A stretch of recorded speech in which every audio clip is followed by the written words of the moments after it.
மௌலவி இப்ராஹிம் அவர்கள் கல்வியும் தர்பியாவின் ஒரு அம்சமே என்ற தலைப்பில் உங்களுக்கு மத்தியில் சிற்றுரையாற்றுவார்கள்.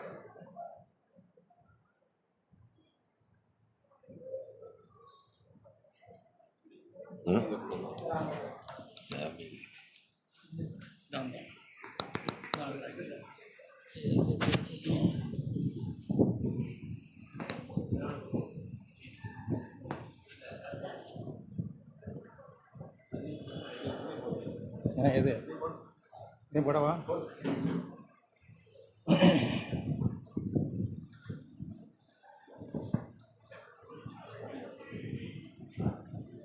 அஸ்ஸலாமு அலைக்கும் வரஹ்மத்துல்லாஹி வபரகாத்துஹு. அல்ஹம்துலில்லாஹ் நஹ்மதுஹு வ நஸ்தஈனுஹு வ நஸ்தக்ஃபிருஹு வ நஊது பில்லாஹி மின் ஷுரூரி அன்ஃபுஸினா வ மின் ஸய்யிஆத்தி அஅமாலினா மை யஹ்திஹில்லாஹு ஃபலா முலில்ல லஹு வ மை யுضلில் ஃபலா ஹாதிய லஹு.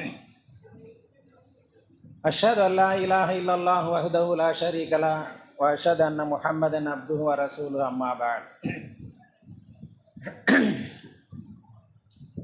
அளவற்ற அருளாளனும் நிகரில்லா பேரன்புடையவனுமாகிய எல்லாம் அல்ல அல்லாஹுவின் பெயர் சொல்லி ஆரம்பம் செய்கின்றேன்.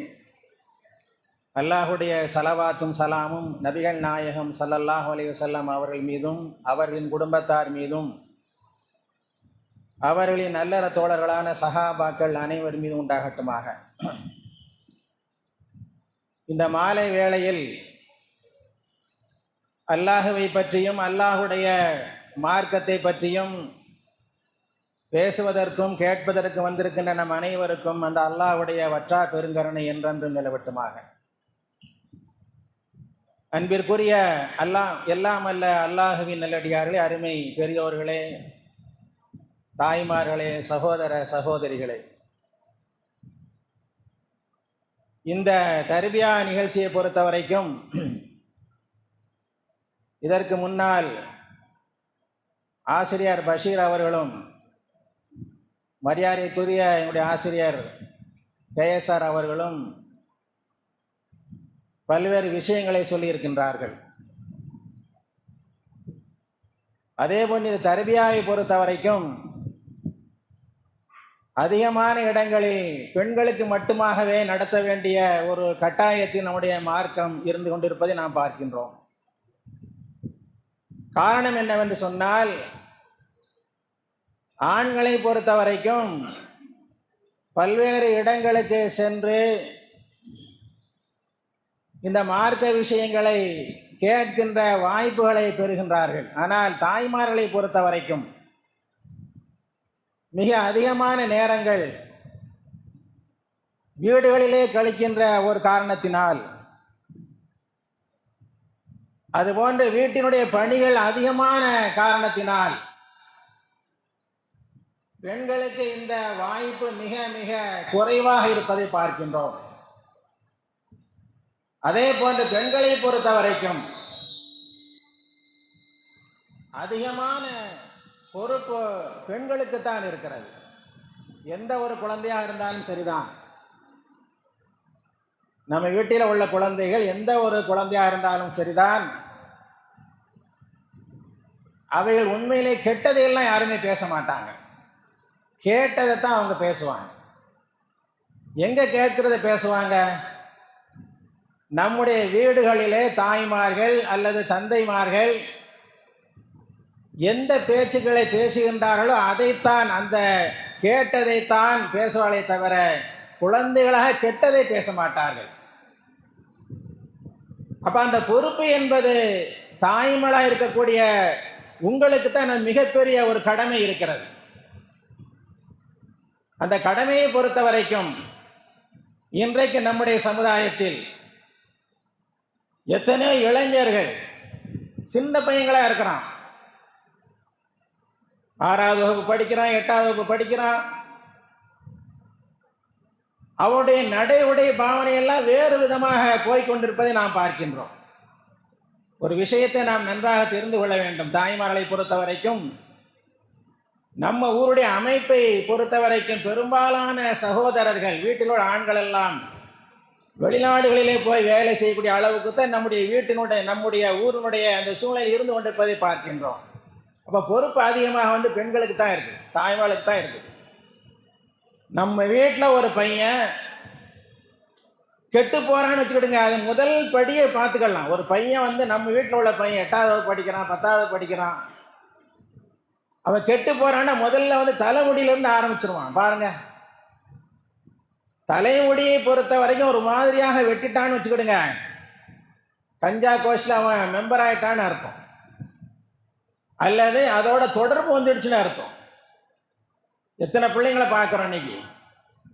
இதற்கு முன்னால் எல்லாம் 40-50 ஆண்டுகளுக்கு முன்னால் வட்டாரம், ஒவ்வொரு தெருவுலையும் ஒவ்வொரு வட்டாரத்துலேயும் பெரியவங்க இருப்பாங்க, ஒரு வயசானவங்க இருப்பாங்க. அந்த வட்டாரத்தில் உள்ள அத்தனை விஷயங்களை கண்காணிச்சே இருப்பாங்க. அவங்களுக்கு அந்த வட்டாரத்தில் ஆண்களும் பெண்களும் பயப்படுவாங்க. ஒரு பண்டா ஓடிடுவாங்க. பெண்களெல்லாம் வயசுக்கு வந்த பிள்ளைங்கள தென்னைக்கு வரவே முடியாது.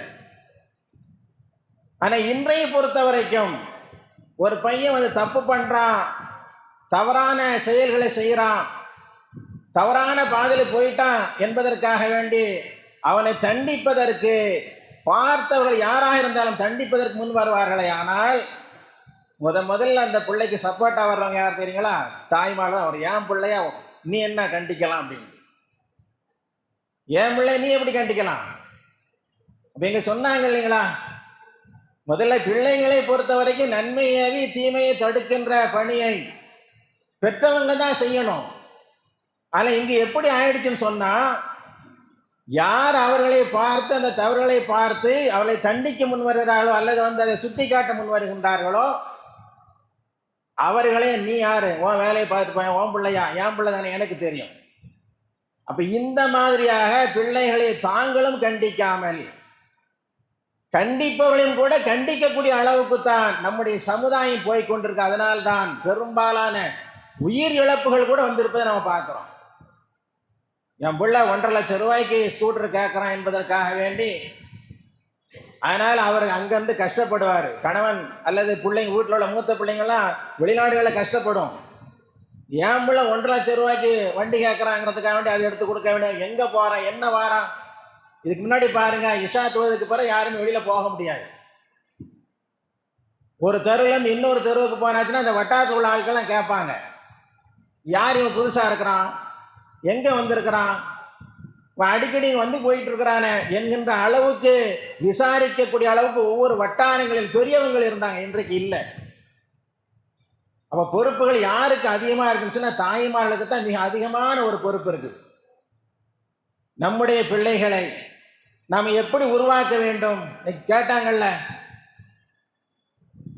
எவ்வளவுதான் பெரிய ஒரு படிப்பை படிச்சுட்டு, எவ்வளோ பெரிய படிப்பை படித்தாலும் கூட அல்லாஹ் தஆலா படிப்பை வச்சுக்கிட்டு நீ இன்ஜினியராக இருக்கிறியா, நீ டாக்டராக இருக்கிறியா, நீ வக்கீலாக இருக்கிறியா, நீ காலேஜில் ப்ரொஃபஸராக இருக்கிறியா, சொர்க்கத்துக்கு போன்னு சொல்லிட மாட்டான். நம்முடைய அமல்கள் தான் தீர்மானிக்கும். அதுக்கு மேலே சொல்லப்போன நபிகள் நாயகம் ஸல்லல்லாஹு அலைஹி வஸல்லம் சொல்லி காட்டுகின்றார்கள், ஒவ்வொருடைய அமலும் கூட தீர்மானிக்காது, அல்லாஹ் கருணை காட்ட வேண்டும். ரசூலுல்லாஹ் பார்த்துக்காங்க சஹாபாக்கு, உங்களுக்கு மணி எனக்கும் தான் அல்லாஹ்வுடைய கருணை இல்லாமல் சொர்க்கம் போக முடியாது. இந்த அளவுக்கு கஷ்டமான ஒரு சூழ்நிலையில் நம்முடைய பிள்ளைகளை நாம் எப்படி உருவாக்கி கொண்டிருக்கோம்னு பாருங்க. நம்முடைய பிள்ளை எப்படி உருவாக்கணும்? டாக்டராக உருவாக்குங்க, இன்ஜினியராக உருவாக்குங்க, பிரச்சனை இல்லை. ஆனால் அதே நேரத்தில் நம்முடைய மறைவிற்கு பிறகு நம்முடைய பிள்ளைகள் நம்மளுக்காக வேண்டி பிரார்த்தனை செய்ய வேண்டும். அந்த மாதிரி பிள்ளைகளை உருவாக்கணும். இன்ஜினியராக இருந்தாலும் எனக்கு அவன் துவா செய்வான், அந்த பொண்ணு துவா செய்யும். நபிகள் நாயகம் ஸல்லல்லாஹு அலைஹி வஸல்லம் சொல்லி காட்டினாங்களே இல்லையா, எந்த ஒரு மனிதன் மரணித்து விட்டாலும் கூட 3 காரியங்களை தவிர எல்லாம் துண்டிச்சிடும். உலகத்தில் எதுவும் வராது செத்து போனதுக்கு பிறகு. அதில் ஒன்று என்ன? வலதும் சாலிஹும் யதுஉ லஹுன்னாங்க நபிகள் நாயகம் ஸல்லல்லாஹு அலைஹி வஸல்லம் அவர்கள். பிள்ளைகள் கேட்கின்ற துவான்னு பொதுவாக ரசூலுல்லாஹ் சொல்லலை. பிள்ளைகள் கேட்கின்ற துவான்னு சொன்னாங்களா? பிள்ளைகள் கேட்கின்ற துவாவை எல்லாம் அங்கீகரிச்சிருவான். பிள்ளைகள் கேட்கின்ற துவா நம்ம செத்து போனதுக்கு பிறகு நமக்கு வரும்ண்டு நபிகள் நாயகம் ஸல்லல்லாஹு அலைஹி வஸல்லம் சொன்னாங்களா? இல்லை. பிள்ளைகள் கேட்கின்ற துவா, எந்த பிள்ளை வலதுன் சாலிஹுன் யதுஉ லஹு. சாலிகான பிள்ளைகள் கேட்கின்ற பிரார்த்தனை தான் நாம் செத்து போனதற்கு பிறகும் அவருடைய பலனை நாம் அனுபவிக்க முடியும். சாலியான பிள்ளைகள்டா என்ன யோசிச்சு பாருங்க. சாலியான பிள்ளைகள் எப்படி உருவாகி? இன்ஜினியரா படிச்சா சாலியா போயிடுமா? வக்கீலுக்கு படிச்சா சாலியான பிள்ளைங்களா போயிடுமா? டாக்டர் படிச்சா சாலியான பிள்ளைகளா போயிடுமா? அவைகளையும் சாலிகான பிள்ளைகளா நம்ம உருவாக்க முடியும். வக்கீலுக்கு படிச்சிருந்தாலும், டாக்டருக்கு படிச்சிருந்தாலும், இன்ஜினியர் படிச்சிருந்தாலும் அந்த பிள்ளை சாலிகான பிள்ளை எப்படி உருவாக்க முடியும்? அல்லாஹ்வுடைய வேதம் தான் யாரையும் சாலிகான ஆணாகவும் பெண்ணாகவும் ஆக்கக்கூடிய அந்த ஆற்றல் அல்லாஹ்வுடைய வேதத்துல தான் இருக்கு. நபிகள் நாயகம் ஸல்லல்லாஹு அலைஹி வஸல்லம் வாழ்க்கை நெறியில தான் இருக்கு. அப்ப அல்லாஹ் என்ன சொன்னான், அல்லாஹ்வுடைய தூதர் என்ன சொன்னார் என்ற அடிப்படையில் ஒரு பிள்ளையை வளர்க்குவோமே ஆனால் அது சாலிகான பிள்ளைகளா உருவாக முடியும். எவ்வளவுதான் படிச்சுட்டு போனாலும் கூட நம்ம கண்ணுக்கு முன்னால் எத்தனை விஷயங்கள் நடந்த நம்ம பார்க்கிறோம். நம்ம கண்ணுக்கு முன்னாடி இன்ஜினியர் படிக்க வச்சாங்க, வெளியூர்ல வேலை செய்யறாரு, கல்யாணம் ஆயிடுச்சு, மனைவி கூட்டு போயிட்டாரு, குடும்பத்தோடு இருக்கிறாரு.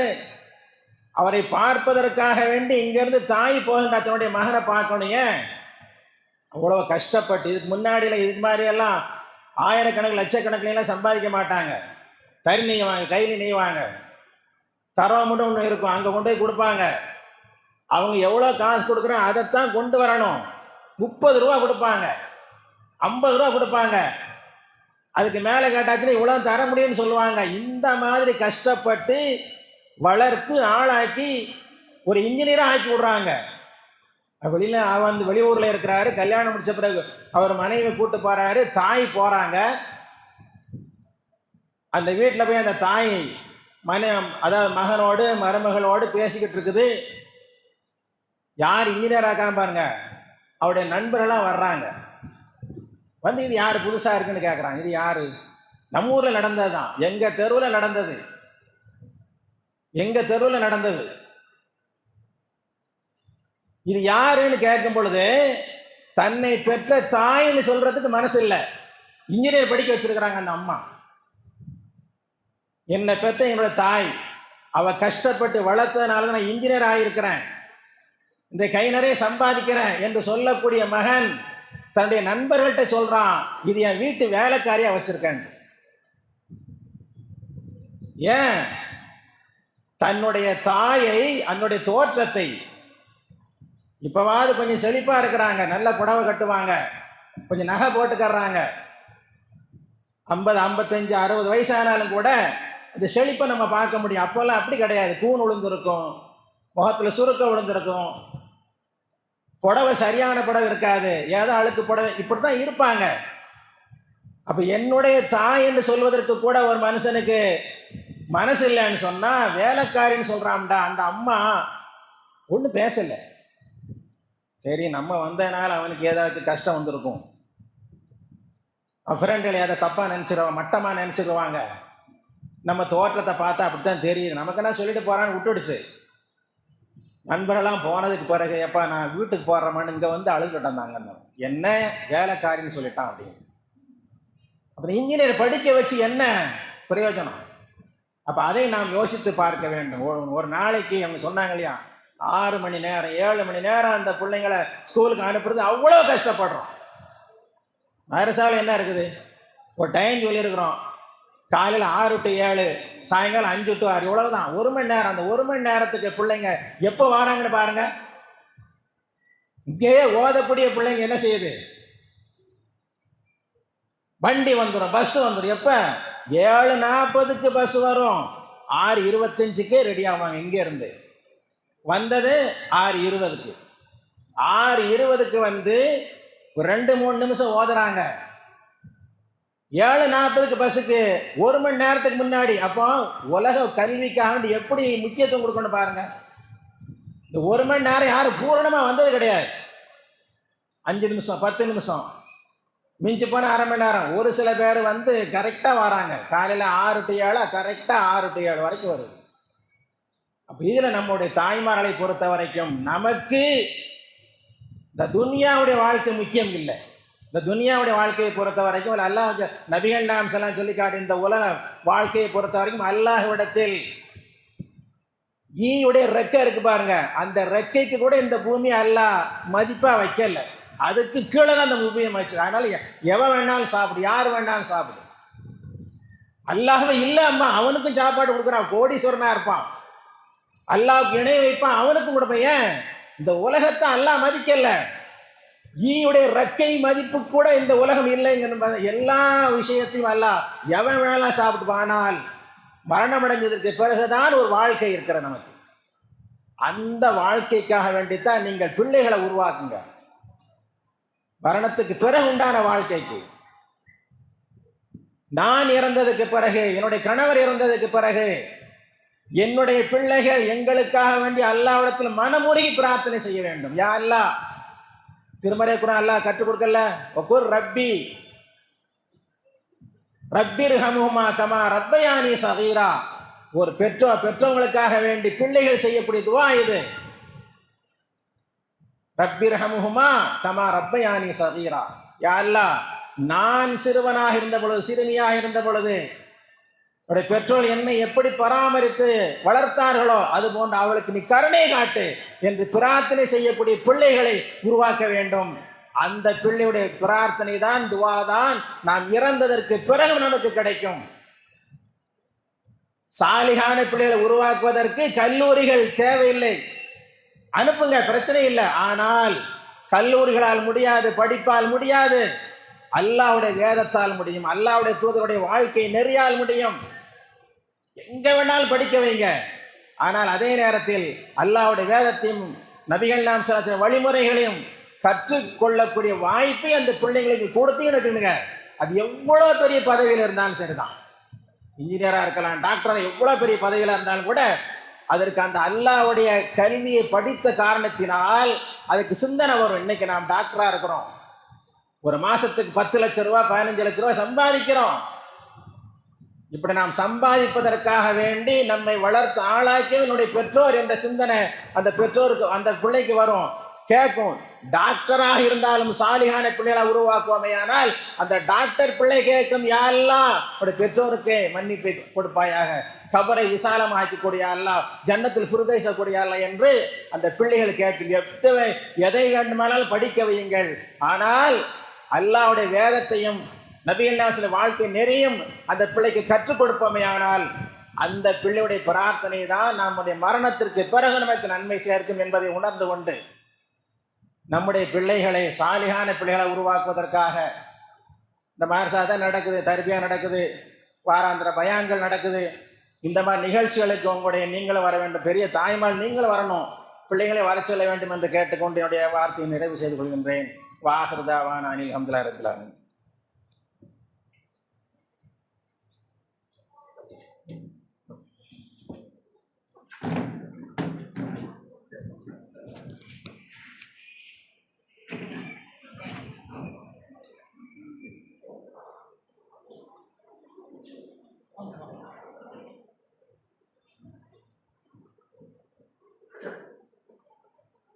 அஸ்ஸலாமு அலைக்கும் வரஹ்மத்துல்லாஹ். நம்முடைய ஜாமியத்துன் நஜா பெண்கள் இஸ்லாமிய கல்லூரியில் 2 ஆண்டு பாடத்திட்டத்தின் கீழ் சனி ஞாயிறு வகுப்பாக கலந்து கொண்டு ஆலிமா படிப்பை நிறைவு செய்திருக்கிறார்கள். அவர்களில் ஒரு 3 ஒவ்வொரு நபராக நான் இங்கு அழைக்க இருக்கிறேன். அவர்கள் இங்கு வந்து இந்த மதரசாவிலே அவர்கள் பெற்ற அனுபவங்களை உங்களுக்கு எடுத்து சொல்வார்கள். இது நீங்கள் உங்களுடைய குடும்பத்து பெண்களை இந்த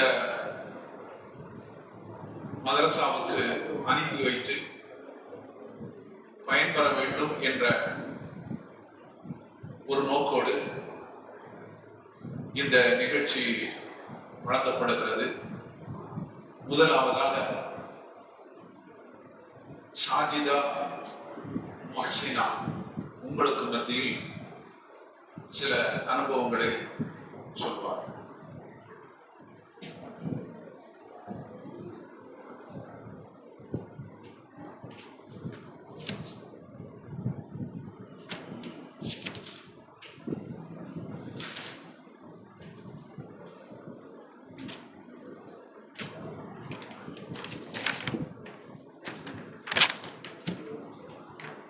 அஸ்ஸலாமு அலைக்கும்.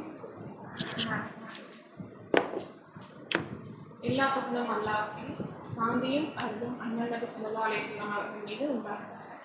அன்பார்ந்த பெரியோர்களே, இது போன்ற தாய்மார்களே, சகோதரிகளே, மதிப்பிற்குரிய உலமா பெருமக்களே, ஆசிரியர்களே, அனைவருக்கும் அஸ்ஸலாமு அலைக்கும் வரஹ்மத்துல்லாஹி தஆலா வபரகாத்துஹு.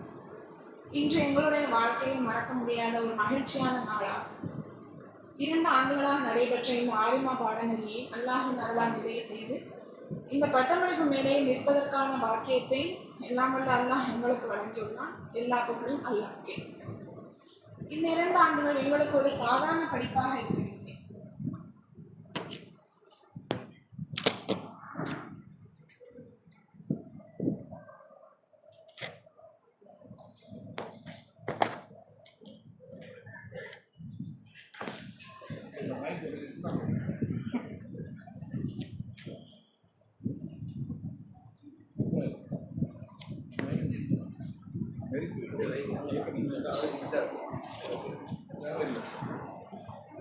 இது எங்கள் ஈமானை வலுப்படுத்திய ஒரு பயணமாக அமைந்தது.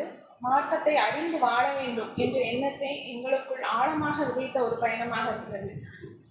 இதன் மூலம் நாங்கள் கற்றுக்கொண்ட பாடங்கள் 4: அகீதா, தப்சீர், மசாயில் அதாவது ஹதீஸ், சீரா.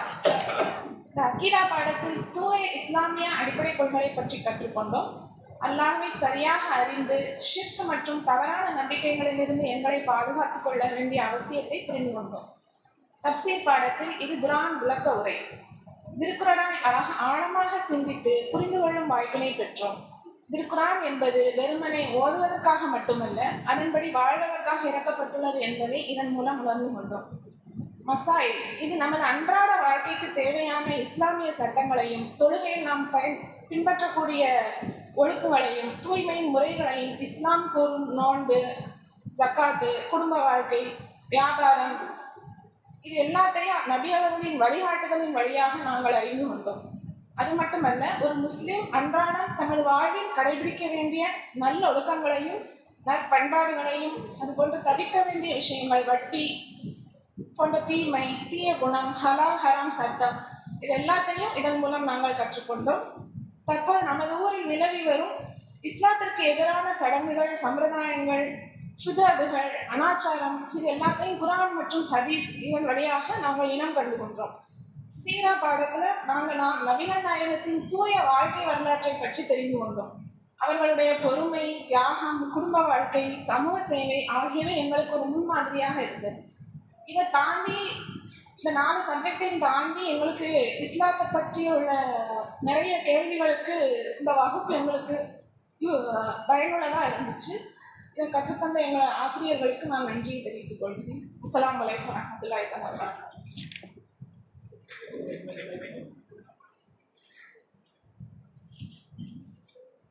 அடுத்து பீமா உங்களுக்கு மத்தியில் தங்களுடைய அனுபவங்களை சொல்வாங்க.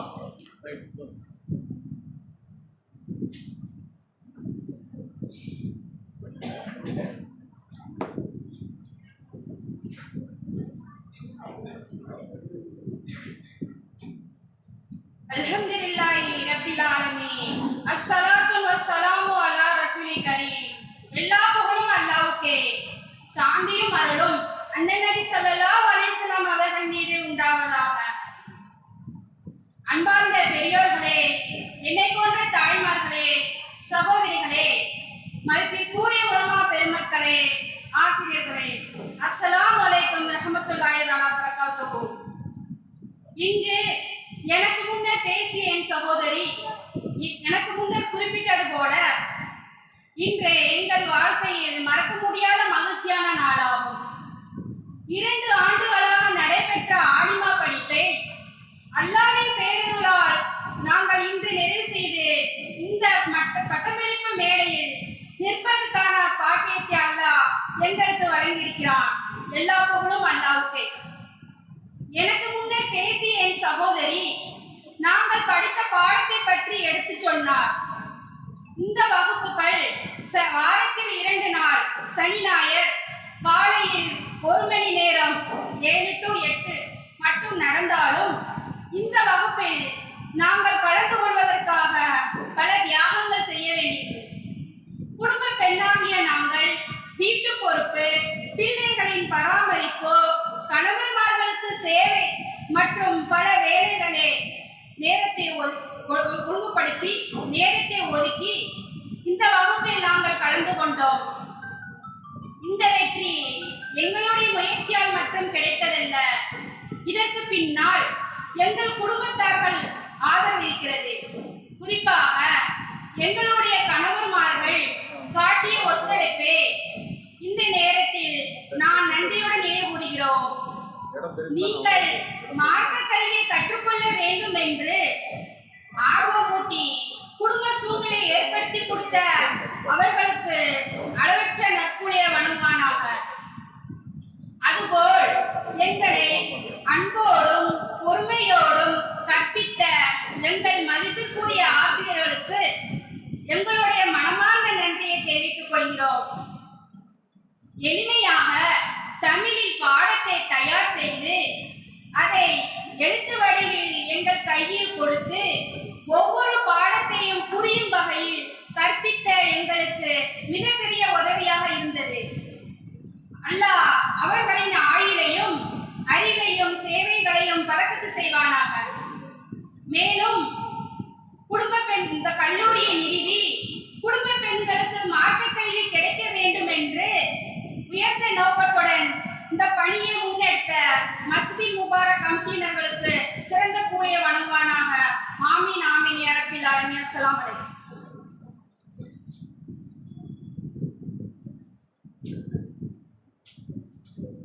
அடுத்தபடியாக அபுரோஸ் அவர்கள் தங்களுடைய அனுபவத்தை இங்கு கூறுவார்கள்.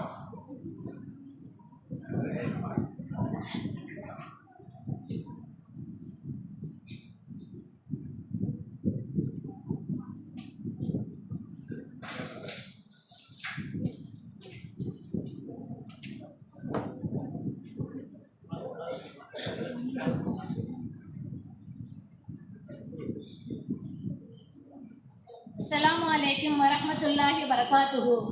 Alhamdulillahi rabbil alamin. Wassalatu wassalamu ala rasulihil alim. எல்லா புகழும் அல்லாஹ்வுக்கே. சாந்தியும் அருளும் அண்ணல் நபி ஸல்லல்லாஹு அலைஹி வஸல்லம் அவர்களின் மீது உண்டாவதாக. அன்பார்ந்த பெரியோர்களே, தாய்மார்களே, சகோதர சகோதரிகளே, கண்ணியத்திற்குரிய உலமா பெருமக்களே, ஆசிரியர்களே, அஸ்ஸலாமு அலைக்கும் வரஹ்மத்துல்லாஹி வபரகாத்துஹு. 2 ஆண்டுகளாக நடைபெற்ற ஆலிமா படிப்பை இன்று நாங்கள் நிறைவு செய்திருக்கிறோம். அல்ஹம்துலில்லாஹ், எல்லா புகழும் அல்லாஹ்வுக்கே.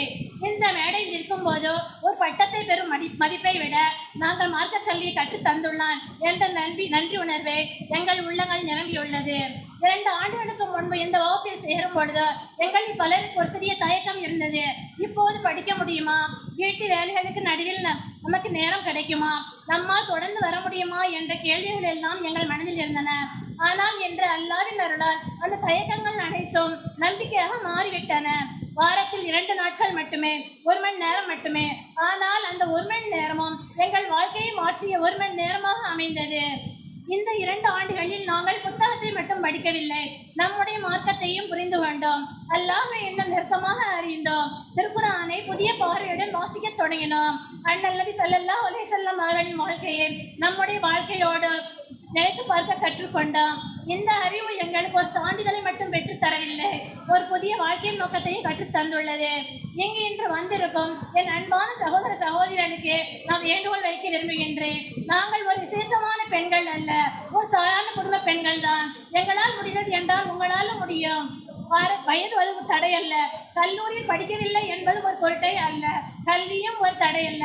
குடும்ப பொறுப்புகளும் தடையாக இருக்க வேண்டியது இல்லை. வாரத்தில் 2 நாட்கள் சனி ஞாயிறு அல்லாவுக்காக 1 மணி நேரம் ஒதுக்க முடியுமானால் அதன் பலனை இம்மையிலும் மறுமையிலும் நாம் காண முடியும். இன்ஷா அல்லாஹ் அடுத்த 6 வகுப்பு தொடங்க உள்ளது. சேர்வதற்கு தயாராகுங்கள். நீங்கள் முதலில் ஒரு அடி எடுத்து வையுங்கள். மீதமுள்ள அடியை அல்லாஹ் இலேசாக்குவான். நம் பிள்ளைகளுக்கு நல்ல உணவை மட்டும் கொடுத்தால் போதாது, நல்ல மார்க்க அறிவையும் கற்றுக் கொடுக்க வேண்டும். அதற்கு நாம் முதலில் கற்றுக்கொள்ள வேண்டும். நல்ல அறிவுள்ள தாய் உருவானால் அறிவுள்ள குடும்பம் உருவாகும். அறிவுள்ள குடும்பம் உருவானால் நல்ல ஒரு சமூகம் உருவாகும். இன்று நாங்கள் பெறுவது பட்டம் மட்டுமல்ல, ஒரு பொறுப்பும் கூட. கற்ற அறிவை நாம் மறந்துவிடக் கூடாது. முதலில் நாம் அதன்படி வாழ வேண்டும். பிறகு நம் குடும்பத்திற்கும் பிள்ளைகளுக்கும் சமூகத்திற்கும் இந்த மார்க்க அறிவை எடுத்து சொல்ல வேண்டும். நாங்கள் படித்தது நிலைத்திருக்க எங்களுக்கு அனைவரும் துஆ செய்யுமாறு வேண்டி முடித்துக் கொள்கின்றேன். வாஹித் தௌபான் அல்ஹம்துலில்லாஹி ரப்பில் ஆலமீன். அஸ்ஸலாமு அலைக்கும் வரஹ்மத்துல்லாஹி வபரகாத்துஹு.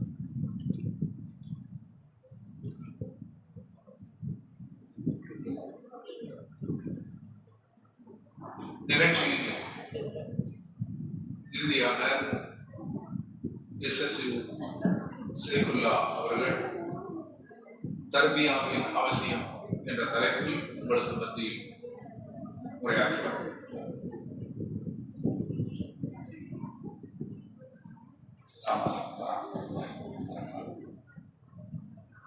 அல்ஹம்துலில்லாஹ் ஸலாத்து வஸ்ஸலாமு அலா ரசூலில்லாஹ் وبالله من الشيطان الرجيم اتقوا الله حق تقاته ولا تموتن الا وانتم مسلمون. கண்ணியத்துக்குரிய தாய்மார்களே, சகோதரர்களே, ஜாமியா நஜானுடைய பெண்கள் கல்லூரியில் சனி ஞாயிறு வகுப்புகளில் கலந்து கொண்டு ஓராண்டு 2 ஆண்டு பாடத்திட்டத்தில் பயின்ற மாணவிகளுக்கு சான்றிதழ் வழங்கும் நிகழ்ச்சியோடு வந்திருக்கின்ற சகோதர சகோதரிகளுக்கு சில செய்திகளை வழங்கி அதன் மூலம் அவர்கள் தங்களுடைய வாழ்க்கையை இஸ்லாமிய வழியில் செழுமைப்படுத்திக் கொள்ள வேண்டும் என்ற அடிப்படையில் இந்த நிகழ்ச்சி நடந்து கொண்டிருக்கிறது. இங்கு உரை நிகழ்த்திய அறிஞர் மக்களும் இன்று சான்றிதழ் பெற இருக்கின்ற நம் கல்லூரியில் பயின்ற மாணவிகளும் சொன்ன செய்தி ஒன்றே ஒன்றுதான். மார்க்கத்தை நாம் கட்டாயம் கற்றுக்கொள்ள வேண்டும். மார்க்கம் என்பது இஸ்லாம். இஸ்லாமின் அடிப்படை குர்ஆனுக்கு விளக்கமாக அல்லாஹ்வுடைய தூதரின் வாழ்க்கை வழிமுறை. இதை ஏன் கற்க வேண்டும்? நம்முடைய அன்றாட வாழ்க்கையில் இஸ்லாம் பின்னி பிணைந்திருக்கிறது. அதை நடைமுறைப்படுத்தாமல் நாம் முஸ்லீமாக இந்த உலகில் வாழ முடியாது. நம்மை முஸ்லீம் என்று சொல்லிக் கொள்ள முடியாது. முஸ்லீம் என்று சொன்னால் இஸ்லாம் சொல்லக்கூடியதை அன்றாடம் யாரெல்லாம் கடைபிடிக்கின்றார்களோ அவர்கள்தான் முஸ்லீம்கள்.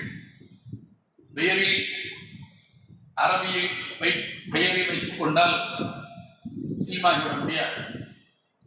அல்லாஹ்வுடைய தூதரின் தந்தையின் பெயர் அப்துல்லா, முஸ்லீம் பேர் தானே. எத்தனை அப்துல்லாக்கள் கடையூரில் இருக்கிறாங்க. அல்லாஹ்வுடைய தூதரின் தாயின் பெயர் ஆமினா. எத்தனையோ ஆமினாக்கள் நம்ம ஊர்ல இருக்கு.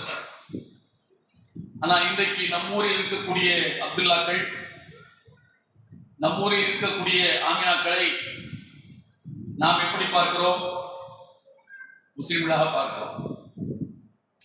மேலோட்டுக்காரர் அப்துல்லா, கீழோட்டுக்காரி ஆமினா அப்படி சொல்லி நாம் என்ன செய்யறோம்? பார்க்கிறோம். ஏன்னா அது முஸ்லிமுடைய பெயர். அது பேசிக்கிட்டு கூட நிற்க விட்டுருவேன். அது முஸ்லிமுடைய பெயர், அப்படிதானே இல்லையா? அதனால முஸ்லிம்கள் அப்படின்னு சொல்றோம். அல்லாஹ்வுடைய தூதர் அவர்களுடைய தகப்பன், அவரை பெற்றெடுத்த தகப்பன் அப்துல்லா முஸ்லிம் அல்ல. அப்துல்லா முஸ்லிம் அல்ல. முஸ்லிம் அல்ல யார்? அவரு முஸ்லிம் அல்லாதவர் காஃபிர். காஃபிருக்கு என்ன சொல்கிறான்? என்ன தண்டனை? நரகம். யாருக்கு நரகம்? இறை தூதருடைய தந்தைக்கு நரகம். அல்லாஹ்வுடைய தூதரின் தந்தைக்கு நரகம். நபியிடத்துல ஒரு தோழர் வந்து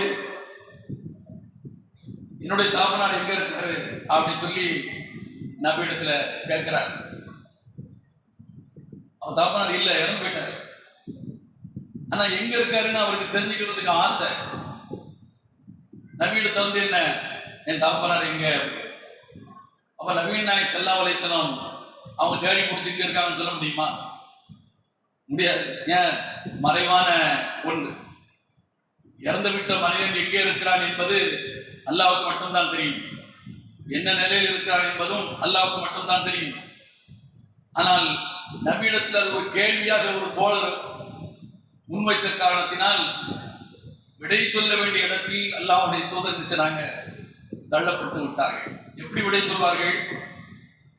அல்லாஹ் சொல்லி கொடுக்காமல் அந்த விடையை அல்லாஹ்வுடைய தூதர் சொல்ல முடியாது. இல்லையா? மறைவானதை அல்லாஹ் சொல்லி கொடுத்தால் மட்டும்தான் அல்லாஹ்வுடைய தூதர் சொல்ல முடியும். அல்லாஹ் நபிக்கு சொல்லிக் கொடுக்கிறார், அபூக ஃபின்னார், உன் தந்தை நரகத்தில் இருக்கிறார் அப்படின்னு சொன்ன உடனே அவர் அப்படி அழுதுகிட்டே போறார். நபீன் நாயகம் ஸல்லல்லாஹு அலைஹி வஸல்லம் அவர்கள் அந்த தோழருடைய ஆச்சாமையை புரிந்து கொண்டு ஆதங்கத்தை, வருத்தத்தை புரிந்து கொண்டு அவரை திரும்ப கூப்பிடுறாங்க. வாங்க, ஹபீப அபூக ஃபின்னார், தோழரே, எனது தகப்பனும் உன் தகப்பனும் நரகத்தில் இருக்கிறார். எனது தகப்பனும் உன்னுடைய தகப்பனும் நரகத்தில் தான் இருக்கிறார் என்று நபீன் நாயகம் ஸல்லல்லாஹு அலைஹி வஸல்லம் சொன்னார். பெயரில் அப்துல்லா என்று வைத்துக் கொண்டால் சொர்க்கம் போய்விட முடியாது. பெயரில் ஆமினா என்று இருந்து விட்டால் சொர்க்கம் போய்விட முடியாது. செயல் காட்ட வேண்டும். நாம் செய்யக்கூடிய செயல் அது இஸ்லாமிய அடிப்படையில் இருக்கிறதா? இஸ்லாம் காட்டி தந்த செயலை செய்கிறோமா? இஸ்லாம் வழியில் நடக்கிறோமா என்பதில் தான் நமக்கு சொர்க்கம் நரகம் இருக்கிறது. இஸ்லாமிய அடிப்படையில் நம்முடைய நடவடிக்கைகள் எப்போது இருக்கும்? இஸ்லாமை நாம் தெரிந்தால்தான் இஸ்லாமிய நடவடிக்கைகள் இருக்கும். இஸ்லாமே நமக்கு தெரியாது.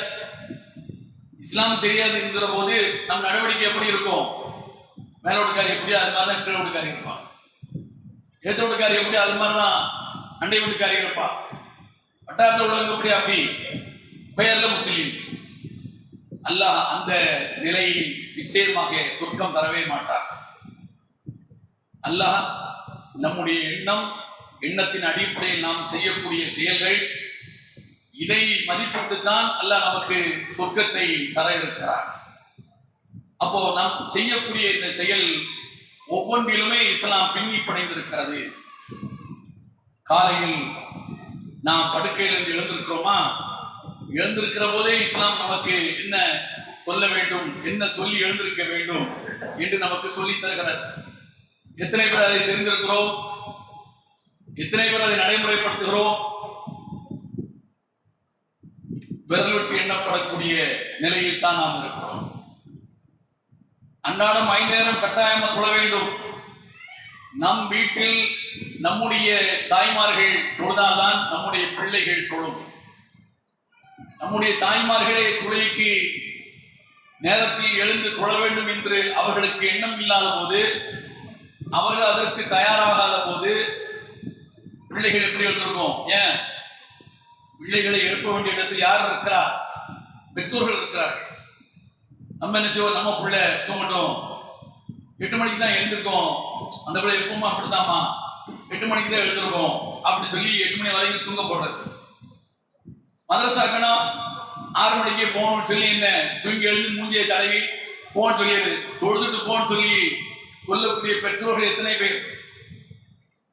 பள்ளிக்கூடத்துக்கா தொழுதியா, காலையில எழுந்து தொழுதியா என்று கேட்கிற பெற்றோர்கள் எத்தனை பேர்? அப்போ நம்முடைய வாழ்க்கையில் படுக்கையில் இருந்து எழுந்ததிலிருந்து எழுந்திருக்கிற போது என்ன சொல்ல வேண்டும், பிறகு என்ன செய்ய வேண்டும், அடுத்தடுத்து என்ன செய்ய வேண்டும், படுக்கைக்கு போகிற போது, படுக்குகிற போது என்ன சொல்ல வேண்டும், என்ன செய்ய வேண்டும், இப்படி ஒவ்வொரு விஷயங்களிலுமே இஸ்லாம் நமக்கு வழிகாட்டுகிறது.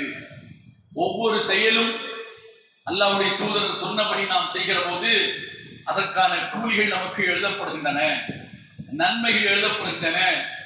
சிறுதுள்ளி பெருவெள்ளமாக நாம் செய்யக்கூடிய சின்ன சின்ன விஷயங்கள் எதுவாக இருந்தாலும் அதற்கான நன்மையை அல்லாஹ் நம் கணக்கில் எழுதுகிறான். எப்போது நாம் அதை தெரிந்து புரிந்து விளங்கி செய்கிற போதுதான் அதற்கான நன்மைகள் நமக்கு கிடைக்கும். நாமே அதை தெரிந்து கொள்ள வேண்டும் என்கிற அக்கறை நமக்கு இல்லை என்கிற போது எந்த நன்மையும் கணக்கில் எழுதப்படாது. வெறுமனே என்ன, அல்லாஹ்வுடைய சன்னிதானத்தில் போய் நிற்க வேண்டிய ஒரு சூழல் ஏற்படும். நபிகள் நாயகம் ஸல்லல்லாஹு அலைஹி வஸல்லம் அவர்கள் சொல்லக்கூடிய ஒரு செய்தி புகாரியிலே இடம்பெற்றிருக்கிறது. 81வது ஹதீஸ். பல முறை இந்த செய்தியை ஹதீஸை நாம் கேட்டிருக்கிறோம். அல்லாஹ்வுடைய தூதர் அவர்கள் சொல்லி காட்டுகிறார்கள். அனஸ் ரலியல்லாஹு அன்ஹு அறிவிக்கின்றார்கள், ஹதீஸன்னக்கும் ஹதீஸன் லா யுஹதீஸுக்கும் அஹதுன் பஅதி. ஒரு செய்தியை உங்களுக்கு நான் சொல்ல போகிறேன், எனக்கு பிறகு யாரும் அந்த செய்தி உங்களுக்கு என்ன சொல்ல போவதில்லை. அந்த செய்தியை நான் உங்களுக்கு சொல்ல போறேன். யார் சொல்றா? அனஸ் பின் மாலிக் ரலியல்லாஹு அன்ஹு சொல்றாங்க. என்ன செய்தி? சமயத்து நபிய ஸல்லல்லாஹு அலைஹி வஸல்லம் யகூல், அல்லாஹ்வுடைய தூதர் சொல்லி என் காதால் கேட்ட செய்தி. அதைத்தான் நான் இப்போ உங்களுக்கு நான் சொல்ல போறேன். எனக்கு பிறகு யாரும் அதை சொல்ல மாட்டாங்க, நான் தான் அதை காது கொடுத்து கேட்டிருக்கேன். இப்போ நான் இருந்தாச்சுன்னா சொல்றதுக்கு யாரும் இருக்க மாட்டாங்க, என்னோட அந்த செய்தி போயிடும். நான் உயிரோடு இருந்து கேட்டதை உங்களுக்கு நான் சொல்லணும், அதான் நான் சொல்ல போறேன் என்று அனஸ் ரலியல்லாஹு அன்ஹு அவங்க சொல்லி காட்டுறாங்க. அது என்னன்னு சொன்னா, மின் அஷ்ராத்தி ஸாஆ யகில் அல் இல்ம் வயதுஹர் ஜல். மறுமை நாள், உலக அழிவு நாள், நாம் நம்பக்கூடிய உலகம் அழிக்கப்படுகிற நாள் ஏற்படுவதற்கான அடையாளங்கள், தமிழ்ல சாதாரணமா சொல்லுவோம், நெருப்பு இல்லாம புகையாது. ஒரு இடத்துல புகை வருகிறது என்று சொன்னால் அங்க என்ன இருக்கணும் நம்ம வளர்கிறோம், நெருப்பு இருக்குன்னு வளர்கிறோம். அப்போ ஒரு செயல் நடக்குது என்று சொன்னால் அந்த செயல் நடப்பதற்கு அதற்கு முந்திய காரண காரியங்கள் ஏதாவது ஒன்று என்ன செய்யும், கட்டாயமாக இருந்தாக வேண்டும். எந்த ஒன்றுக்கும் காரண காரியங்கள் என்ன உலகத்தில் நிச்சயமாக இருக்கும். அது போன்று இந்த உலகம், இவ்வளவு பெரிய பிரபஞ்சம், மனிதன் சிந்திக்க முடியாத அளவுக்கு பிரம்மாண்டமான இந்த படைப்புகள் ஒரு வினாடியில் அழிக்கப்பட வேண்டும் என்று சொன்னால் அதற்கு முன்னர் நிகழ வேண்டியவைகள் எல்லாம் நிகழ்ந்தால்தான் அது நடக்கும். அப்படி நிகழ வேண்டியவைகள் ஒன்றுதான் அல்லாஹ்வுடைய தூதர் சொல்றாங்க, இது மிக சிறிய விஷயம், ஆனால் இது மிகப்பெரிய விஷயத்திற்கு முன்னெச்சரிக்கையாக இதை நபிகள் நாயகம் ஸல்லல்லாஹு அலைஹி வஸல்லம் சொல்றாங்க. ஐயக்கில்லல் இல்ம், அறிவு குறைந்து போகும். உலகம் அழிக்கப்படுவது ஒரு நாள் என்றைக்கு யாருக்கும் தெரியாது. அல்லாஹ்வை தவிர யாராலும் இன்றைக்குத்தான் என்று திட்டவட்டமாக சொல்ல முடியாது. ஆனால் அதற்கு முன்னர் ஏற்படக்கூடிய காரண காரியங்களை அல்லாஹ்வுடைய தூதர் என்ன சொன்னாங்க, சொல்லிட்டு போயிருக்கிறாங்க. அதுல ஒன்றுதான் அறிவு குறையும், அறிவு குறைந்து போகும். இல்லையே, நபி அவர்களுடைய காலத்துல இருந்ததை எல்லாம் விட அறிவு இன்றைக்கு கூடித்தானே இருக்கு.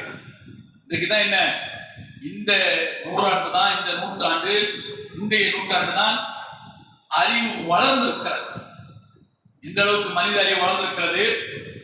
செவ்வாயில போய் குடியேறலாமா, அந்த பிளாட் போட்டு வியாபாரம் பண்ணலாமா, அங்கிருந்து கனிமங்களை எடுத்து கொண்டு வந்து இங்க வியாபாரம் செய்யலாமா, டூர் போயிட்டு வரலாமா, எங்க செவ்வாய் கிரகத்துக்கு சுற்றுலா போகலாமா, 200 கோடி ரூபாய் முன்பணம் கட்டினா ஒரு நாங்க என்ன செய்வோம், ஸ்டார் சேட்டலைட்ல என்ன செய்வோம், கூட்டு போவோம் சொல்லி எல்லாரும் மஸ்கே என்ன செய்ய அறிவிக்கிறாங்க.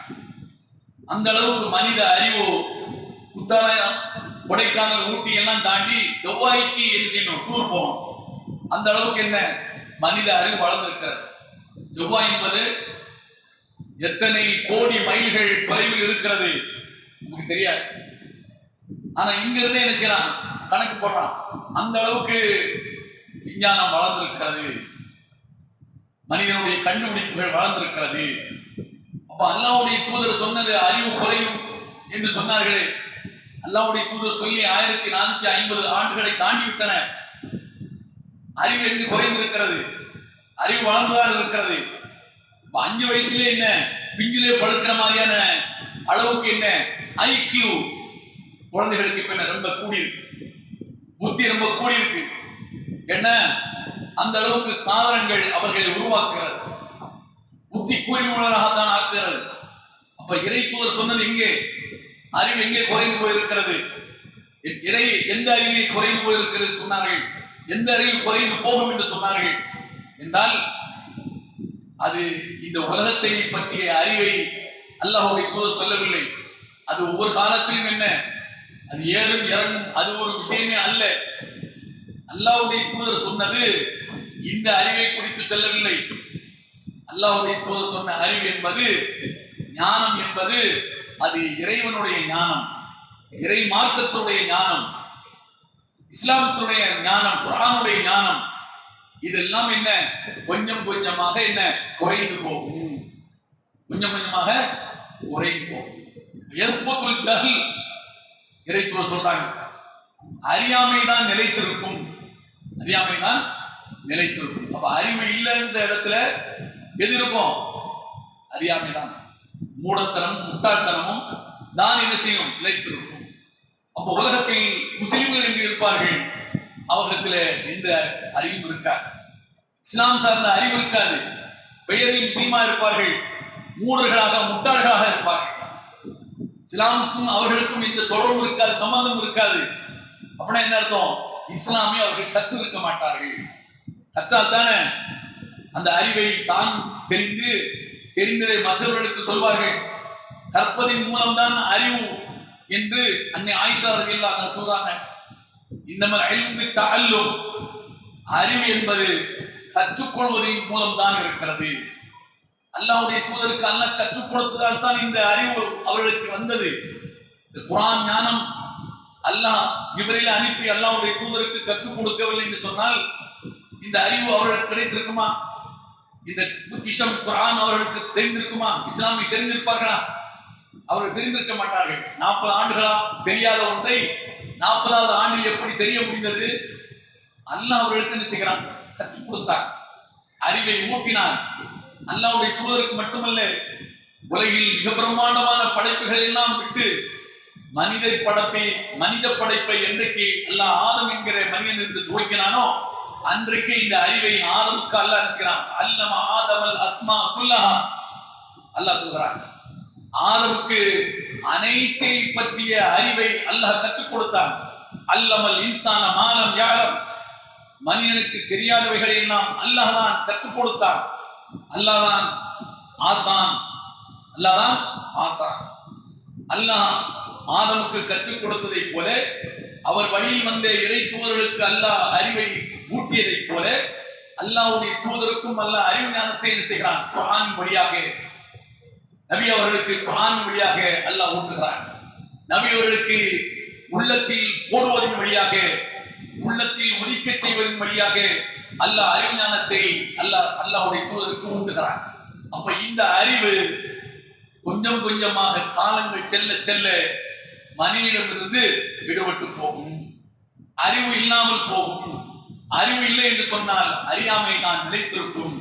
அறியாமை நிலைத்திருக்கிற போது மக்களுக்கு எந்த இஸ்லாமிய செயல்பாடும் இருக்காது, எந்த இஸ்லாமிய செயல்பாடும் இருக்காது. அப்ப இப்படிப்பட்ட மக்களை இந்த உலகத்தில் வைத்திருப்பதால் அல்லாஹ்வுக்கு என்ன லாபம்? அல்லாஹ்வுக்கு என்ன லாபம்? எந்த லாபம் இல்லை. ஆடு மாடு வைத்திருக்கிற மாதிரி மனிதனை வைத்திருப்பதால் அல்லாஹ்வுக்கு எந்த லாபம் இல்லை. அல்லாஹ் என்ன செய்வான்? அவர் மொத்தமாக உலகத்தை அழித்து விடுவான். வீழ்நாய் செல்லாம் சொன்னாங்க, இதுவும் புகாரிலாம் இருக்கிறது. அல்லாஹ்வுடைய தூதர் சொல்லி காட்டுகிறார்கள், மின் ஷிராரினாஸ் மின் ஷிராரினாஸ் அன் துத்ரிகஹும் ஸாஆ வஹும் அஹ்யா. புகாரில 7067வது ஹதீஸாக இருக்கிறது.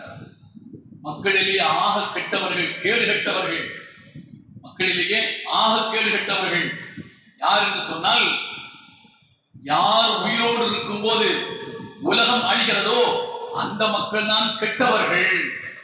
கெட்டவர்கள் உலகத்தில் இருக்கும் போதுதான் இந்த பிரபஞ்சத்தை அல்லாஹ் என்ன செய்கிறான்? அழிக்கிறான். பிரபஞ்சத்தை அல்லாஹ் அழிக்கிறான். அப்போ உலகத்தை அல்லாஹ் எப்போ அழிக்காமல் காக்கிறான்? யார் இருக்கும்போது பாதுகாக்கிறான்? நல்லவர்கள், அறிவு ஞானம் மிக்கவர்கள், மார்க்கத்தை கற்றுக்கொண்டவர்கள், அல்லாஹ்வை எண்ணக்கூடியவர்கள், குர்ஆனை படிக்கக்கூடியவர்கள், அவர்கள் இருக்கும்போது அல்லாஹ் உலகத்தை என்ன செய்வதில்லை? அழிப்பதில்லை. அல்லாஹ் என்று சொல்கிற ஒரு மனிதன் இந்த உலகத்தில் உயிரோடு இருக்கிற வரை உலகத்தை அல்லாஹ் அழிக்க மாட்டான். என்றைக்கு அல்லாஹ் என்று சொல்வதற்கு கூட ஒரு நாதி இந்த உலகத்தில் இல்லை என்கிற நிலை ஏற்படுகிற போது நம்ம இந்த உலகத்தை வைத்து இவர்களுக்கு தேவையானவைகளை நாம் கொட்டி கொடுத்து என்ன புண்ணியம் என்று உலகத்தை அழித்து விடுகிறார். சொல்லி காட்டுகிறார்கள். அந்த அறிவு ஞானம் இந்த உலகத்தில் மனிதன் உயிர் வாழ்வதற்கு அவசியமானது. தொடர்ந்து வாழையடி வாழையாக மனித சமூகம் உயிர் வாழ்வதற்கு இந்த மார்க்கம் என்கிற இந்த அறிவு என்பது அவசியமானது. நாம் இதை கட்டாயமாக கற்றே ஆக வேண்டும், தெரிந்தே ஆக வேண்டும். சமூகம் உயிர் வாழ்வதற்கு மட்டுமல்ல, நாம் என்ன மனிதனாக இந்த வாழ்வதற்கு இஸ்லாமை நாம் தெரிந்து கொள்வது அவசியத்திலும் அவசியமானது என்பதை இந்த நேரத்தில் நாம் புரிந்து கொள்ள வேண்டும்.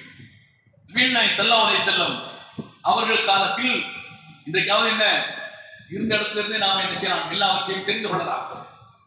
அன்றைக்கு அல்லாஹ்வுடைய தூதரின் காலத்தில் இந்த மார்க்கத்தை தெரிந்து கொள்ள வேண்டும் என்று சொன்னால் அவர்கள் அண்டி இருக்கின்றவர்கள் மட்டும்தான் தெரிந்து கொள்ள முடியும். அவர்களிலிருந்து வெகு தூரத்தில் வேறு வேறு ஊர்களில் இஸ்லாம் போய் சேர்ந்த ஊர்களில் உள்ளவர்கள் எல்லாம் இஸ்லாமை தெரிந்து கொள்ள வேண்டும் என்று சொன்னால் எங்கு வர வேண்டும்? அல்லாஹ்வுடைய தூதர் இருக்கிற மதீனாவை நோக்கித்தான் வர வேண்டும். மதீனாவை நோக்கித்தான் வர வேண்டும். அப்படி நடந்த ஒரு நிகழ்ச்சியை புகாரிலே நாம் பார்க்கிறோம். இது புகாரியில் மாலிக் பின் ஹுவைரிஸ் என்கிற சஹாபி அவர் அறிவிக்கிறார்கள். 628வது ஹதீஸாக இடம்பெற்றிருக்கிறது. அதுபோல 7246வது ஹதீஸாகவும் இடம்பெற்றிருக்கிறது. 6008வது ஹதீஸாகவும் இடம்பெற்றிருக்கிறது. மாலிக் பின் ஹுவைரிஸ் என்கிற நபி தோழர் இந்த செய்தி அறிவிக்கிறார்கள். நாங்கள் நல்ல வாலிபர்களாக இருந்தோம்.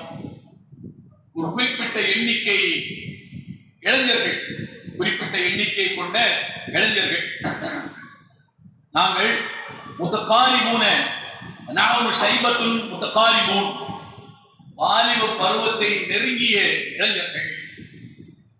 இப்படிப்பட்ட நாங்கள் அக்கம்னா இந்த ஒரு சிறிய நிலையில அல்லாஹ்வுடைய தூதர் வாழ்ந்த மதீனாவில் அவர்களோடு கிட்டத்தட்ட 20 இரவுகள் 20 நாட்கள் அவங்களுடைய நாங்க தங்கினோம். யாருமா தங்கினோம்? அல்லாஹ்வுடைய தூதரோடய நாங்க தங்கினோம். தங்கினோம்னா அங்க என்ன பெரிய 5 ஸ்டார் 3 ஸ்டார் லாட்ஜ் மதீனாவில் இருந்து ரூம் போட்டு தங்கினாங்களா?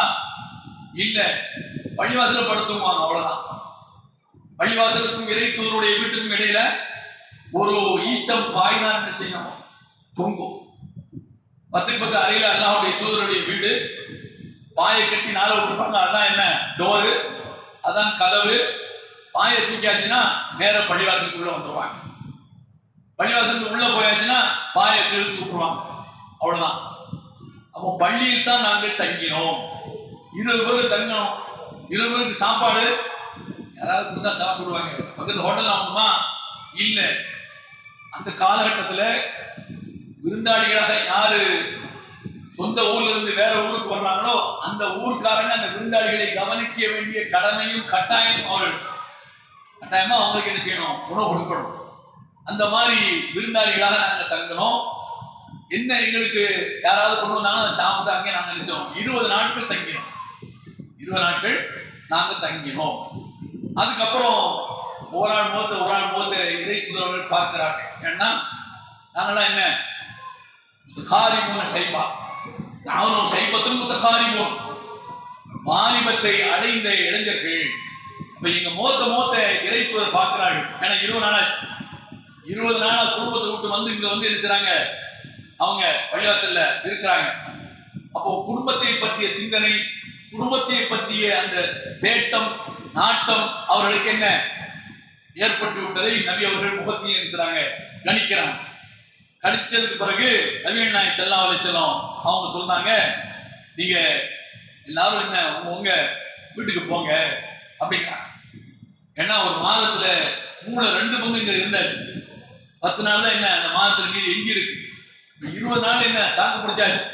இன்னமும் உங்களை வச்சுக்கிட்டு இருந்தா நல்லா இருக்காது, உங்க வீட்டுக்கு போங்க அப்படி சொல்லி நபிகள் நாயகம் ஸல்லல்லாஹு அலைஹி வஸல்லம் சொல்றாங்க. சொல்லும் போது சும்மா போங்க வீட்டுக்கு போங்கன்னு சொல்லிட்டு அவங்களை அப்படியே சும்மா விடல. போகும்போது அவங்களுக்கு என்ன செய்றாங்க, அறிவுரை கூறுகிறார்கள். அவங்களுக்கு அறிவுரை கூறுகிறார்கள். என்ன அறிவுரை கூறுகிறார்கள்? நபிகள் நாயகம் ஸல்லல்லாஹு அலைஹி வஸல்லம் இர்ஜிஉ இலா அஹ்லீக்கும், நீங்கள் உங்களுடைய இல்லங்களுக்கு உங்களுடைய குடும்பத்தாரிடம் போய் சேருங்கள். ஃபஅகீமு ஃபீஹிம், அவங்கள்ட்ட போய் கொஞ்ச நாளைக்கு என்ன செய்யுங்க, இருங்க. அவங்கள்ட்ட போய் கொஞ்ச நாளைக்கு இருங்க. ஃபஅகீமு ஃபீஹிம் வஅல்லிமுஹும் வமுருஹும் வذكر اشياء احفظها او لا احفظها, அவர்களுக்கு என்னிடத்தில் இதையெல்லாம் நீங்கள் கண்டீர்களோ, 20 நாள் தங்கி நபியை நேருக்கு நேராக கண்டு நபியிடம் இருந்து எதையெல்லாம் கற்றுக்கொண்டார்களோ அதையெல்லாம் நீங்க போய் உங்க குடும்பத்தார்கிட்ட போய் என்ன செய்யுங்க, சொல்லுங்க. அவங்களுக்கு படிச்சு கொடுங்க. அவங்க தொழுகையா எப்படி தொழணும்னு சொல்லி கொடுங்க. என்னென்ன நேரங்களில் எதை சொல்ல வேண்டும், எதை செய்ய வேண்டும், எது செய்யக்கூடாது அதை செய்யுங்க. அவங்களுக்கு போய் சொல்லி கொடுங்க. எதை செய்யக்கூடாது என்று அதை சொல்லி தருங்க என்று நபிகள் நாயகம் ஸல்லல்லாஹு அலைஹி வஸல்லம் என்ன செய்றாங்க, அந்த வாலிபர்களுக்கு நபி அவர்கள் இந்த அறிவுரை சொல்றாங்க.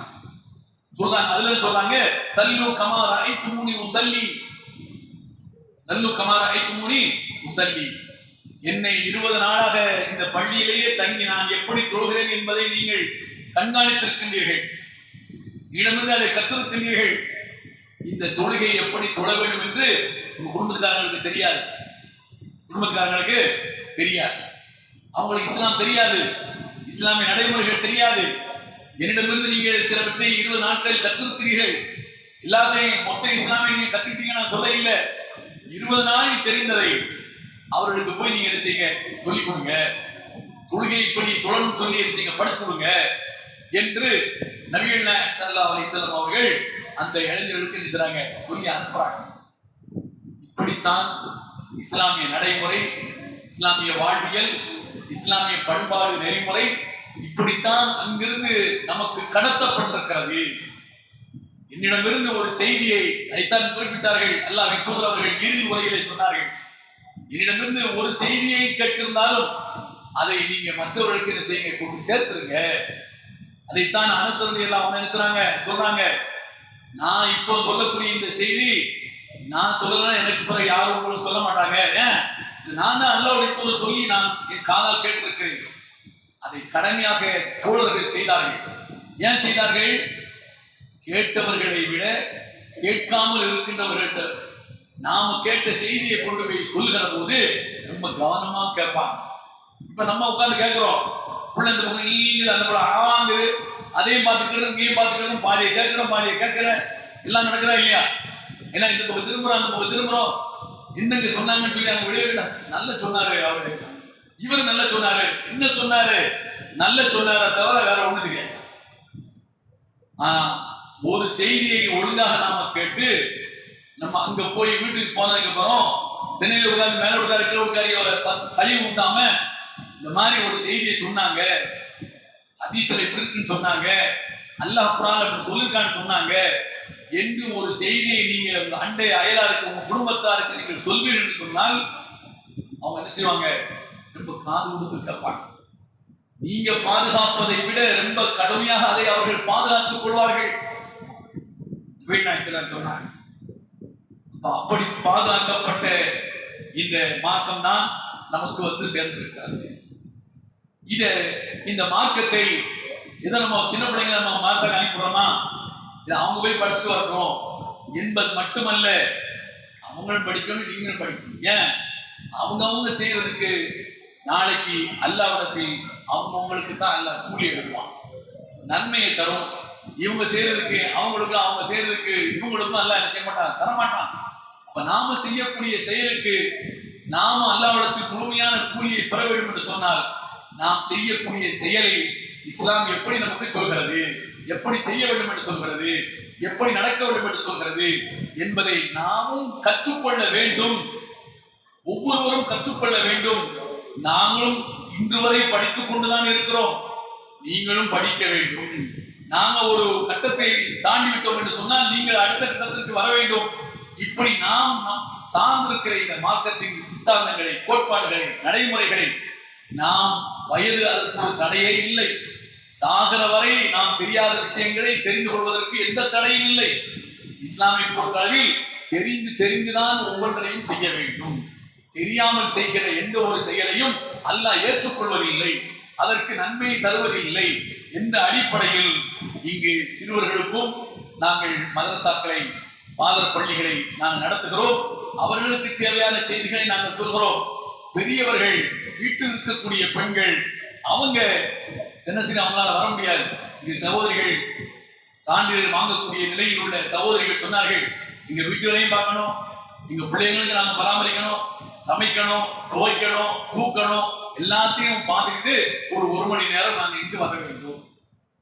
இந்த 1 மணி நேரம் வாரத்தில் 2 மணி நேரங்கள் நீங்கள் செலவழிப்பீர்கள் என்று சொன்னால் நிறைய செய்திகளை, நிறைய மார்க்கத்துடைய சித்தாந்தங்களை, கோட்பாடுகளை, அடிப்படை விஷயங்களை, மார்க்க சட்டங்களை, இஸ்லாமிய வரலாறை நீங்களும் என்ன செய்யலாம், தெரிந்து கொள்ளலாம். நீங்கள் தெரிந்து கொள்வது அது உங்களுக்கு மட்டுமல்ல, உங்களை சார்ந்தவர்களுக்கும் அது பயன் தரக்கூடியதாக இருக்கும். எனவே அதற்கான முன் முயற்சியை நீங்கள் இப்போதே எடுக்க வேண்டும். இப்போ முதலாம் ஆண்டு சனி ஞாயிறு வகுப்பில் படித்த மாணவிகள் அவர்கள் என்ன சான்றிதழ் பெற இருக்கிறார்கள். அந்த வகுப்புக்கு, முதல் ஆண்டு வகுப்புக்கு நான் வருகிறேன், என்னையும் சேர்த்துக் கொள்ளுங்கள் என்று இல்லத்தரசிகள், வீட்டில் இருக்கக்கூடிய பெண்கள், கல்லூரிக்கு போகக்கூடிய பெண்கள், பள்ளிக்கூடம் வயதில் இருக்கிற பெண்கள் அல்ல, கல்லூரிக்கு போகக்கூடிய அல்லது வீட்டிலே திருமணமாகி வீட்டோடு இருக்கக்கூடிய பெண்கள் ஒரு மணி நேரம் நாங்கள் எங்களையும் இதில் நாங்கள் இணைத்துக் கொள்கிறோம், நாங்கள் படிக்கிறோம் என்று நீங்கள் முன்னுக்கு வர வேண்டும். அதே போன்று குழந்தைகளையும் நீங்கள் இங்கே முன்னர் குறிப்பிட்டார்கள், நேரத்துக்கு இந்த மதரசாவில் நீங்கள் அனுப்பி தர வேண்டும். ரொம்ப ஆதங்கப்பட்டு ஆசிரியர் குறிப்பிட்டார். 6 to 7, 6 மணிலிருந்து 7 மணி வரை. 9 மணிக்கு படிக்கணும்னு சொன்னா 8:45 என்ன செய்யறோம், மூட்டை கட்டி முதல்ல ஏற்றி விடுறோம். பொதி கழுத பொதி சுமக்கிற மாதிரி என்ன உள்ள புறப்பட்டு போகுது. சுமந்து சுமக்காமலும் தூங்காமலும் சாப்பிடாமலும் என்ன செய்யுது, போதும். ஏன் 8:45 போகணும். 9 மணிக்கு அந்த பிரேயர்ல நிக்கிறேன்னா டீச்சர் அல்ல வாத்தியார், ஹெட்மாஸ்டர் வெயில நிக்க விட்டுருவாரு. அது மாதிரியான ஒரு பயம், அது மாதிரியான ஒரு டிசிப்ளின் இந்த மதரசா படிக்கக்கூடிய மாணவிகளுக்கு இல்லை. ஏன் அவங்களுக்கு இல்லைன்னா அவங்களுக்கு இருக்காது. அந்த பிள்ளைகளுடைய பெற்றோர்கள் தான் அதை என்ன செய்யணும், ஊக்குவிக்க வேண்டும், அதை அவர்களுக்கு சொல்லித்தர வேண்டும். அதற்கு முக்கியத்துவம் தர வேண்டும். நேரம் என்பது மிக அவசியமான ஒன்று. நேரத்தில் செய்ய வேண்டியதாக அல்லாஹ் தொழுகையை சொல்லித் தருகிறார். இன்ன ஸலாத்த கானத் அல் முஃமினீன கிதாபம் மவ்கூதா. நேரம் குறிக்கப்பட்ட கடமை தொழுகை. லுஹர்லயே நைட்டு ராத்திரிக்கு படுக்க போகும்போது எல்லாத்தையும் லுஹர் அஸர் மக்ரிப் சொல்லி சொல்ல முடியுமா? முடியாது. சாப்பாடு அப்படி சாப்பிடுவோமா? காலையில அப்புறம் அதுக்கப்புறம் 2 மணி நேரத்துக்கு ஒருக்க என்ன அரவை மிஷின் மாவு மில்லு அரைச்சிக்கிட்டே இருக்கு. அதுல மட்டும் என்ன நேரம் தவறாம இருக்கிறது. ஆனால் இது மாதிரியான விஷயங்களில் நேரம் தவறுதல் என்பது சாதாரணமாக நம்மிடத்தில் இருக்கிறது. எனவே நாமோ நம்ம குழந்தைகளை மதரசாவுக்கு அனுப்புகிற போது அதிலும் நேரத்தை நீங்க என்ன செய்ய வேண்டும்? கவனத்தில் கொள்ள வேண்டும். நேரத்தை மட்டும் கவனத்தில் கொள்வது முக்கியமல்ல, அதையும் தாண்டி அந்த புள்ள போயிட்டு வருத மதரசாவுக்கு, அந்த பையன் போயிட்டு வரான என்ன இன்னைக்கு சொல்லி தந்தாங்க, என்ன படித்து தந்தாங்க என்று அந்த பிள்ளையை உட்கார வச்சு பெற்றவங்க நீங்க கேட்கணும். நாற்பது அவங்களுக்கு கேட்கறதுக்கு டைம் இருக்காது. அவங்க கேட்கறத வாங்கி தருவாங்க, காசு தருவாங்க, செலவழிப்பாங்க. ஆனா தாயாக இருக்கக்கூடியவள் அந்த பிள்ளையை கூப்பிட்டு இன்னைக்கு என்ன படிச்சிருந்தாங்க, நீ என்ன படிச்ச, எனக்கு சொல்லிதான் சொல்லு என்று கேட்க வேண்டும். இப்படி அக்கறை எடுத்துக்கொண்டு நீங்கள் செயல்படுவீர்கள் என்று சொன்னால் நம் பிள்ளைகளும் நாமும் ஒரு இஸ்லாமிய பண்பாடோடு நாகரிகத்தோடு நாம் வளர முடியும், உருவாக முடியும்.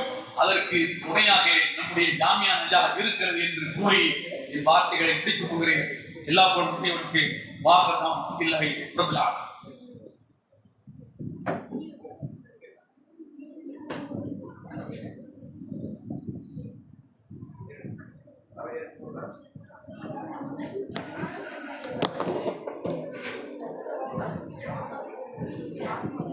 அஸ்ஸலாமு அலைக்கும் வரஹ்மத்துல்லாஹ்.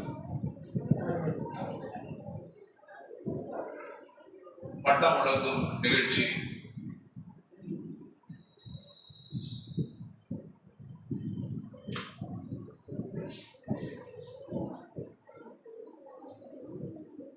ஒவ்வொரு பேரா வாசிப்போம். நீங்க வந்து பெற்றுக்கொள்ள வேண்டும். நிகழ்ச்சி முடியும் போது நாங்கள் சொல்லுவோம். அதுக்கு பிறகுதான் நீங்க எல்லோரும் கிளம்பணும். அதனால அமைதியை காக்குமாறு உங்களை அன்போடு கேட்டுக்கொள்கிறேன். முதலாவதாக நம்முடைய மதரசாவில் 2 ஆண்டுகள் படித்து முடித்த ஆலிமாக்களுக்கான சான்றிதழ்கள்.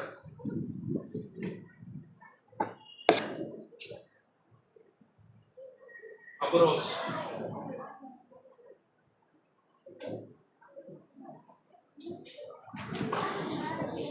மாலிகுல் காமிலா,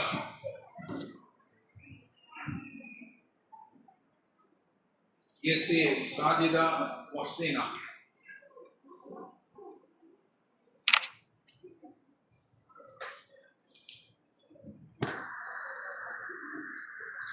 என் நூர்ஜஹான்,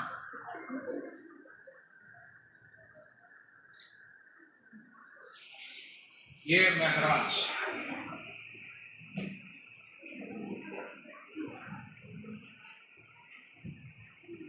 எஸ்எம் ज़ोहरा बीवी,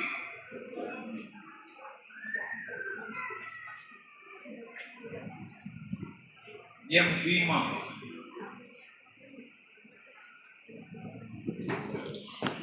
ये अजीमत मर्जिया,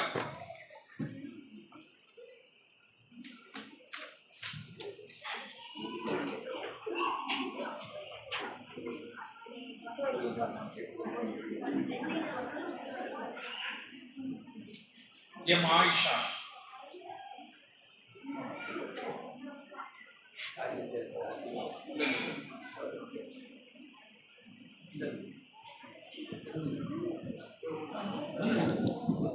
रोशन फातिमा,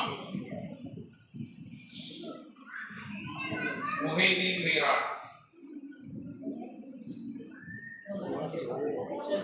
फातिमा मुर्शिदा,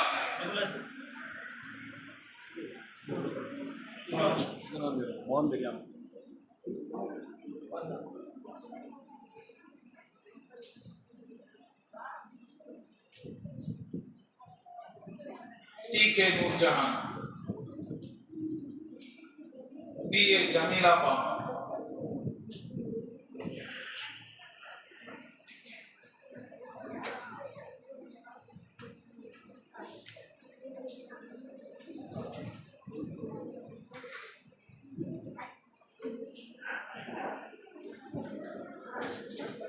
அடுத்து நம்முடைய கல்லூரியில் ஓராண்டு பாடத்திட்டத்தை நிறைவு செய்த ஆலிமாக்கள்.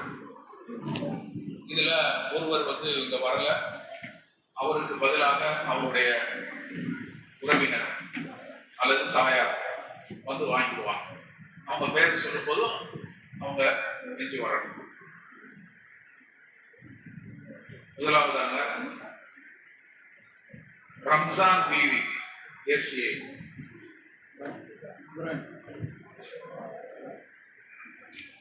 M நபீலா ஃபாத்திமா.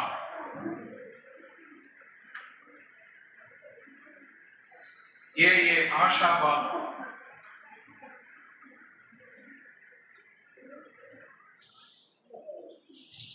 கோதர் ஃபாத்து நிஷா.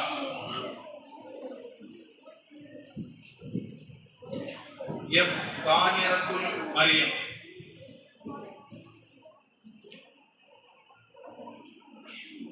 P சமீமா.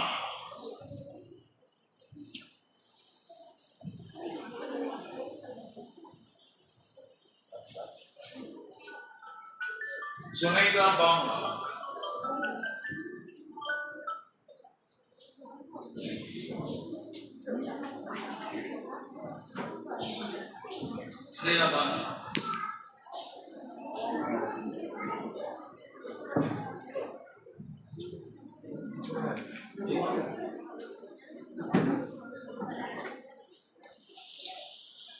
ஆசிஃபா.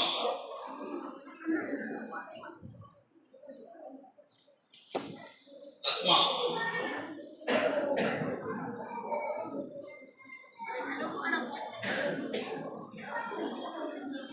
ஃபைரோஸ்.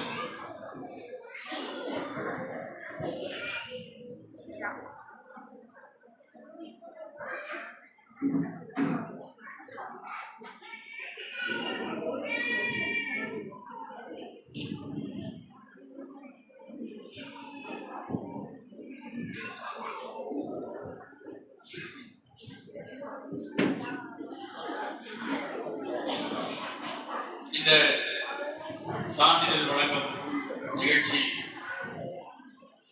நிறைவுற்றது. புதிய கல்வியாண்டு இன்ஷா அல்லாஹ் வரக்கூடிய நாட்களில் ஆரம்பமாகிறது. சனி ஞாயிறு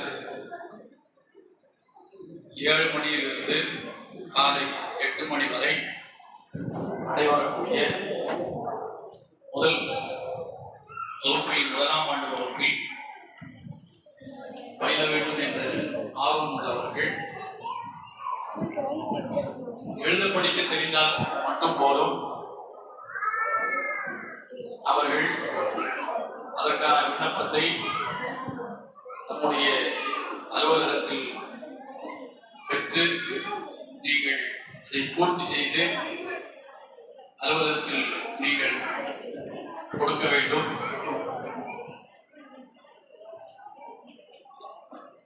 உங்களுடைய விண்ணப்பங்கள் வந்ததற்கு பிறகு எப்போது புதிய ஆண்டு பாடத்திட்டம் தொடங்கும் என்பதை உங்களுக்கு தெரியப்படுத்துவோம். அப்போது நீங்கள் வந்து இதில் பங்கெடுத்துக் கொள்ளலாம். 1ஆம் ஆண்டில் சான்றிதழ் பெற்றவர்கள் கைப்பதவர 1ஆம் ஆண்டு சான்றிதழ் பெற்றவர்கள் அவர்கள் தொடர்ந்து 2ஆம் ஆண்டிலும் சேர்ந்து பயிலலாம். அது அவருடைய விருப்பத்தை பொறுத்தது. சிலருக்கு என்ன 2ஆம் ஆண்டு, சிலருக்கு 7ஆம் போகலாம். தொடர்ந்து 2ஆம் ஆண்டும் என்ன நாங்கள் சேர்ந்து படிக்க இருக்கிறோம் என்று சிலருக்கு அதற்கான அவகாசங்கள் காலங்கள் இருக்கலாம். அவர்களும் என்ன செய்யலாம், 2ஆம் ஆண்டில் இணைந்து படிக்கலாம். புதிதாக சேரக்கூடியவர்களுக்கு தமிழ் வாசிக்க தெரிய வேண்டும். அது மட்டும் வாசிக்கவும் எழுதவும் தெரிந்தால் போதும். அதான் அவர்கள் இந்த வகுப்பில் சேருவதற்கான தகுதி. எனவே வந்திருக்கிற தாய்மார்கள் இந்த வகுப்பை நீங்கள் அவசியம் பயன்படுத்திக் கொள்ள வேண்டும். என்றால் நாம் பயிற்சி எந்த அளவுக்கு எடுத்துக் கொள்கிறோமோ, எந்த அளவுக்கு மார்க்கத்தை நாம் கற்றுக்கொள்கிறோமோ, அந்த அளவுக்கு நம்முடைய குடும்பத்திற்கு அது பயனுள்ளதாக இருக்கும். நம்முடைய குழந்தைகளை இந்த வழியில் நாம் உருவாக்க முடியும். அதற்கான ஒரு எளிய ஒரு களமாக உங்களுக்கு உள்ளூரிலேயே இது அமைந்திருப்பது என்பது அது உங்களுக்கு கிடைத்த மிகப்பெரிய பாக்கியம் என்பதை நான் இந்த நேரத்தில் தெரிவித்துக் கொள்கிறேன். இத்தோடு இந்த நிகழ்ச்சி நிறைவு பெறுகிறது. சுப்ஹானக்கல்லாஹும்ம